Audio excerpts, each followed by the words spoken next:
تلامتستان امروز قراره با هم یکی از تاریک‌ترین و دردناکترین داستان‌های قتل در سالهای اخیر رو بررسی کنیم. داستان خبرنگار جوان و جسوری به نام موکش چاندراکار که نه فقط به خاطر خودش بلکه به خاطر صدایی که برای حقیقت بلند کرد به طرز وحشتناکی به قتل رسید. موکش چاندراکار مردی 32 ساله از ایالت چاتیسگار هند، خبرنگار مستقل و محلی بود که در منطقه‌ای دورافتاده فعالیت می‌کرد. او با اشتیاق و شجاعت گزارش‌های تحقیقی می‌نوشت، به ویژه درباره فسادهای گسترده در پروژه‌های بزرگ عمرانی مثل جاده‌سازی. او کانال یوتیوبی به نام بستر جانکشن داشت که گزارش‌هایش را به صورت ویدیو منتشر می‌کرد و به این شکل صدای بسیاری از مردم منطقه شد. گزارش‌های موکش به سرعت توجه مردم و مسئولان را جلب کرد.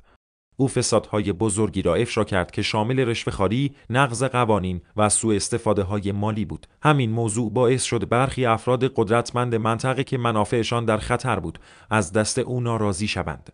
موکش بارها تهدید شد، اما دست از کار نکشید. او اعتقاد داشت که خبرنگاری یعنی حقیقت گفتن، حتی اگر خطرناک باشد. در اوایل ژانویه 2025 موکش ناگهان ناپدید شد. خانواده و دوستانش نگران شدند و شروع به جستجو کردند. 3 روز بعد پلیس جنازه او را داخل یک مخزن سپتیک در ملک یکی از پیمانکاران منطقه پیدا کرد. جسد موکش نشان دهنده خشونت بی‌سابقه بود. ضربه‌های شدید به سر و گردن، شکستگی گردن و حتی قلبش از بدن بیرون کشیده شده بود. این جنایت وحشیانه همه را شوکه کرد. قتل موکش باعث موجی از اعتراضات در هند شد. سازمان‌های حمایت از خبرنگاران خواستار عدالت و تأمین امنیت خبرنگاران شدند. پلیس 4 مظنون را بازداشت کرد، از جمله پیمانکاری به نام سورش چاندراکار که گمان می‌رفت ارتباط مستقیم با قتل داشته باشد.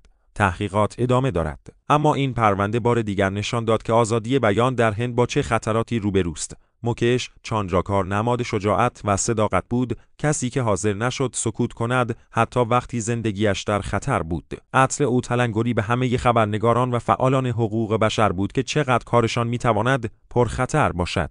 این بود داستان دردناک و واقعی موکش چاندراکار، خبرنگاری که برای حقیقت جانش را داد. اگر دوست داشتید هفته آینده داستان قتل واقعی دیگری رو بررسی می‌کنیم. لایک، کامنت و سابسکرایب فراموش نشه.